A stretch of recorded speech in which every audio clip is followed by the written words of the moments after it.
पिछले एपिसोड में लियांगो अपने डिमन स्पाइडर का यूज करके वांग के ऊपर अटैक करने लगा था, जिसके वजह से वो उसके सामने बहुत बुरे तरीके से फंस गया था। इसके बाद अगले सीन में हम देखते हैं कि ननान अभी भी उन दोनों लड़कियों के साथ में फाइट कर रही होती है और तभी अचानक से उसमें से एक लड़की अपने सनफ्लावर वाले सोल स्किल का यूज करके इसके ऊपर अटैक कर देती है। तब इसे देखते ही ननान भी इसके अटैक से खुद को बचा लेती है और फिर इसी के साथ वो वेई को भी इसके अटैक से बचने के लिए कहती है। तब इसके बारे में सुनते ही वेई भी अपने सोल स्किल का यूज करके इसके लाइट को रोकने की कोशिश करता है, लेकिन असल में वो इसे रोकने के लिए कुछ भी नहीं कर पाता और अब इस तरह से वो इसके लाइट के अंदर फंस गया होता है। वहीं इसे देख ननान कहने लगती है कि अब इस लाइट ने तो वेई के बॉडी को हिट कर दिया है, जिसके वजह से अब उसकी पूरी बॉडी पैरालाइज हो जाएगी। तभी इसी बीच हम देखते हैं कि इसमें से दूसरी लड़की अपने शैडो क्लॉ का यूज करके वेई के ऊपर अटैक करने आ जाती है, लेकिन तभी इसी वक्त हम देखते हैं कि सेंसी भी यहाँ पर आ गया था और फिर वो तुरंत अपने सील का यूज करके वेई को इस लड़की के अटैक से बचा लेता है। लेकिन इसके बाद भी हम देखते हैं कि पहले वाले लड़की ने फिर से ननान के ऊपर अटैक करना शुरू कर दिया था और अब इस तरह से उसने इसके बॉडी को पूरी तरह से जकड़ लिया होता है। लेकिन यह देखते ही सेंसी कहता है कि ननान मैं तुम्हें बचाने के लिए आ गया हूँ और फिर वो तुरंत अपने सील का यूज करके लड़की के ऊपर अटैक भी कर देता है। तब इसे देख ननान कहती है कि सेंसी हमेशा ही ऐसा करता है। अब इस तरह से हम देखते हैं कि ननान इस लड़की के कैसे आजाद हो गई थी, लेकिन तभी अचानक से यहाँ की दीवार फिर से अपने आप ही बंद हो जाती है, जिसके वजह से सेंसी फिर से ननान से अलग हो जाता है। लेकिन इसके बाद हम देखते हैं कि ननान और वे भी एक दीवार के वजह से अलग हो गए थे, जिसके बाद वे दोनों यहाँ से सेंटर के तरफ जाने का डिसाइड करते हैं। वहीं दूसरी तरफ हम देखते हैं कि यू हाओ अभी भी अपने साथियों को खोजने की कोशिश कर रहा था, लेकिन तभी इसी बीच हम देखते हैं कि बेई ने एक लड़की को एलिमिनेट कर दिया होता है और अब इस तरह से यहाँ पर केवल 21 लोग ही बचे होते हैं। इधर यू हाओ कहने लगता है कि अब तो मेज का स्कोप भी पहले से काफी कम हो गया है, इसीलिए ऐसा लगता है कि अब बेई और वांग को खोजना आसान होगा। वहीं दूसरी तरफ हम देखते हैं कि लियांगो अभी भी वांग के पीछे पड़ा होता है, जहाँ पर वांग कहता है कि पता नहीं क्यों मैं इस डिमन स्पाइडर को देख पूरी तरह से अनकंफर्टेबल हो रहा हूँ। लेकिन तभी हम देखते हैं कि लियांगो फिर से अपने स्पाइडर वेब का यूज करके इसके ऊपर अटैक करने लगता है, जिसे देख वांग भी इसके अटैक से खुद को बचाने के लिए पूरी तरह से रेडी हो गया था और फिर वो किसी तरह से इसके अटैक से खुद को बचाने लगता है। लेकिन इसके बाद भी हम देखते हैं कि इसका सामना कर पाना वांग के लिए इतना आसान नहीं होता, क्योंकि लियांगो अपने स्पाइडर वेब का यूज करके लगातार इसके ऊपर अटैक करने लगा था और इसे देख ऐसा लग रहा था कि वो इसमें बहुत बुरे तरीके से फंसने वाला है। अब इसके कुछ देर के बाद हम देखते हैं कि वांग इसके अंदर बहुत बुरे तरीके से फंस गया था और फिर लियांगो तुरंत अपने डिमन स्पाइडर का यूज करके इसके ऊपर अटैक करने आ जाता है। लेकिन यह देखते ही वांग कहता है कि अब तो यह काफी क्लोज आ गया और फिर वो तुरंत अपने बटरफ्लाई गॉड स्लैश का यूज करके इसके ऊपर अटैक कर देता है। अब इसके वजह से हम देखते हैं कि लियांगो इस अटैक के सामने कुछ भी नहीं कर पाता और वो समझ जाता है कि वांग ने जानबूझकर उसे उसके नजदीक में आने का चांस दिया। इसके बाद हम देखते हैं कि वांग इसके ऊपर फाइनल अटैक करके इसे जख्मी कर देता है, जिस पर लियांगो कहता है कि मुझे यकीन ही नहीं होता कि मैं एक बटरफ्लाई से हार गया और अब इस तरह से वो यहाँ से एलिमिनेट हो गया होता है। इसके बाद हम देखते हैं कि अब यहाँ पर 20 लोग ही बचे हुए थे और तभी इसी वक्त यू हाओ यहाँ पर आकर वांग को दीवार के बीच में जाने से बचा लेता है। लेकिन तभी इनको पता चलता है कि हुआबिन ने एक और प्लेयर को एलिमिनेट कर दिया है और अब इस तरह से यहाँ पर 19 लोग बचे हुए हैं। वहीं बाकी लोग कहने लगते हैं कि अभी 19 लोगों में से केवल 7 लोगों को ही सेंट्रल एरिया में डिसाइड किया जाएगा और अब इस तरह से यहाँ पर रियल टेस्ट शुरू होने वाला है। वहीं दूसरी तरफ हम देखते हैं कि बेई भागते हुए सेंट्रल एरिया में आ गया था, लेकिन तभी इसी वक्त यहाँ पर चारों तरफ से बहुत सारे लोग आ जाते हैं और अब इस तरह से वो इनके बीच में बहुत बुरे तरीके से फंस गया होता है। लेकिन तभी इसी बीच हम देखते हैं कि हुआबिन भी अपने ग्रुप के साथ में यहाँ पर आ गया था और फिर कहने लगता है कि सीनियर बेई के पास में तो अटैक डिपार्टमेंट का सबसे स्ट्रॉन्ग अटैक स्पिरिट है। इसी के साथ वो उससे कहता है कि मैं लेवल 37 वाला फाइटिंग सोल मास्टर हूँ और मेरे पास में भी टॉप लेवल वाली अटैक टाइप की मार्शल सोल है। फिर वो सभी से कहता है कि बेई के पास में 4 सोलिंग है और इसके जैसे यहाँ पर टोटल 4 लोग हैं, इसीलिए मुझे ऐसा लगता है कि सबसे पहले हमें बेई को एलिमिनेट कर देना चाहिए। जिसके बाद हम देखते हैं कि इसके बारे में सुनकर बाकी लोग भी इसके लिए रेडी हो गए होते हैं और वे तुरंत इसके ऊपर अटैक करने के लिए भी आने लगते हैं। लेकिन तभी इसी वक्त हम देखते हैं कि सेंसी भी यहाँ पर आ गया था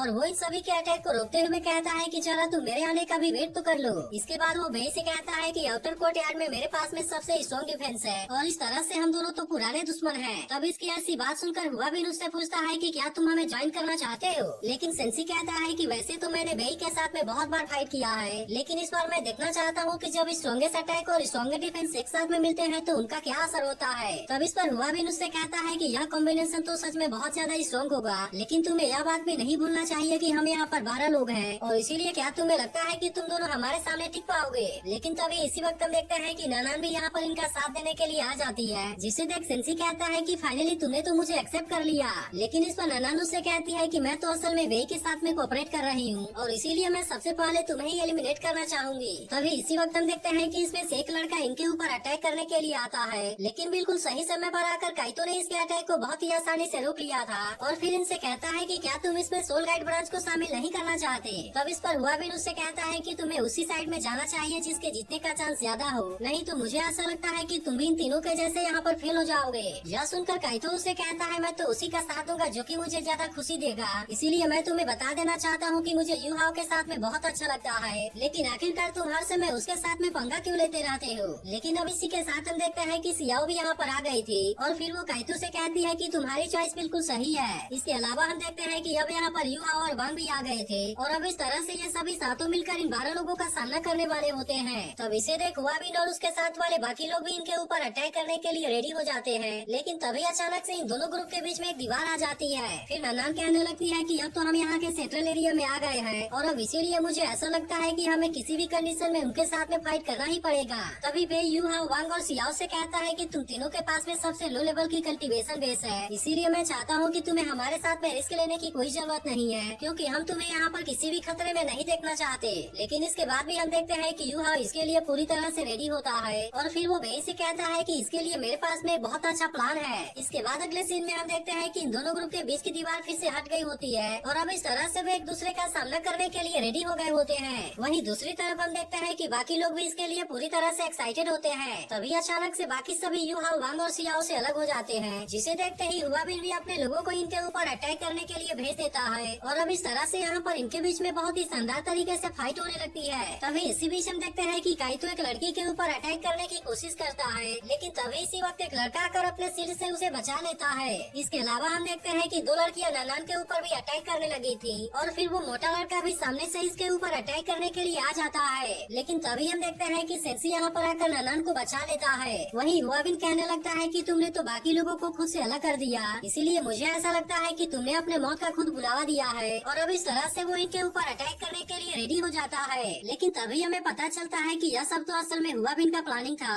और इस तरह से वो इसमें धीरे धीरे कामयाब भी हो रहा था। लेकिन वहीं दूसरी तरफ हम देखते हैं कि एक मास्टर इस बात से थोड़ा सा परेशान हो जाता है और फिर वो कहने लगता है कि वे ने तो अटैक करने के लिए बाकी लोगों को अलग कर दिया, लेकिन आखिरकार वो इतनी बड़ी गलती कैसे कर सकता है। वहीं दूसरी तरफ हम देखते हैं कि एल्दिया टीचर जावा के सामने बड़ी बड़ी बातें करने लगती है, क्योंकि उसे ऐसा लग रहा था कि यूहाओ की टीम अब इसमें बुरी तरह से फंस गई है। लेकिन इस पर टीचर जावा उसे कहती है क्या तुम भूल गई कि फ्रेशमैन असेसमेंट में उसने क्या हाल किया था। वहीं मास्टर यान कहने लगता है कि यूहाओ का मेंटल पावर बहुत ही स्ट्रॉन्ग है, इसीलिए वो कमांड देने में भी बहुत ही टैलेंटेड है और इसे देख ऐसा लगता है कि यह सब उसकी ही प्लानिंग है। लेकिन फिर हमें पता चलता है कि यूहाओ ने जानबूझकर हुआबिन के सामने आने का डिसाइड किया था, क्योंकि वो इसे देखते ही इसके ऊपर अटैक करने के लिए रेडी हो जाएगा, जिसके बाद सियाओ अपने पकौड़ा का यूज करके कुछ देर के लिए इसके अटैक से इनको बचाने में कामयाब हो जाएगी और फिर इसके दौरान यूहाओ अपने मेंटल पावर का यूज करके मैच के सिचुएशन के बारे में बाकी सभी को बताता रहेगा और फिर इसी के साथ इसके पास में तो शेयरिंग स्किल भी है, जिसके मदद से वे कॉम्बैट पावर को बहुत ही आसानी से शेयर कर पाएंगे। अब इस तरह से हम देखते हैं कि वे अपने इस प्लान को शुरू कर चुके होते हैं, जिसके बाद हम देखते हैं कि हुआबिन और वांग के बीच में भी बहुत ही शानदार तरीके से फाइट होने लगा था और वांग अपने विंग नाइफ का यूज करके हुआबिन के ऊपर अटैक करने लगता है। लेकिन तभी वो समझ जाता है कि यूहाओ, वांग और सियाओ तो इसमें सबसे कमजोर है और इसीलिए वे जानबूझकर उसे अपने तरफ अट्रैक्ट कर रहे हैं, जबकि हमें तो सबसे पहले बेई और उसके जैसे फोर्सफुल लिंग वाले को हराना था और अब इसीलिए वो तुरंत अपने साथियों के साथ में यहाँ से जाने लगता है। तब इसे देख सियाओ कहती है कि क्या हम इनको इसी तरह से जाने देंगे, लेकिन इस पर यूहाओ कहता है कि इसके लिए मेरे पास में प्लान है। इसके बाद हम देखते हैं कि हुआबिन और उसके साथी बेई के ऊपर अटैक करने लगे थे, जबकि यूहाओ अपने मेंटल पावर का यूज करके सारी चीजों के ऊपर नजर रख रहा होता है और फिर वो बेई से कहता है कि अगला एग्जिट 3 o'clock पर अपीयर होगा, जिसके बाद हम देखते हैं कि बेई इसकी बात मानकर तुरंत उस तरफ जाने लगता है। इसके अलावा हम देखते हैं कि यूहाओ ननान और सेंसी को भी गाइड करने लगा था और अब इस तरह से वे भी बाकी लोगों के अटैक से बचते हुए इसके प्लान को फॉलो करने लगते हैं। लेकिन तभी हम देखते हैं कि हुआबिन और उसके साथियों ने बेई को एक जगह पर घेर लिया था और फिर हुआबिन उससे कहता है तुम्हें क्या लगा कि तुम इतने आसानी से हमें हरा पाओगे। लेकिन अब इसी के साथ हम देखते हैं कि बाकी लोग भी अलग अलग जगह पर इसी तरह से फंस गए थे और ऐसा लग रहा था कि अब वे इनके ऊपर अटैक करके इनको हरा देंगे। वहीं दूसरी तरफ हम देखते हैं कि एल्दिया भी इस बात से बहुत ज्यादा खुश होने लगी थी, क्योंकि उसे ऐसा लग रहा था कि यूहाओ और उसके साथी अब इनके सामने कुछ नहीं कर पाएंगे।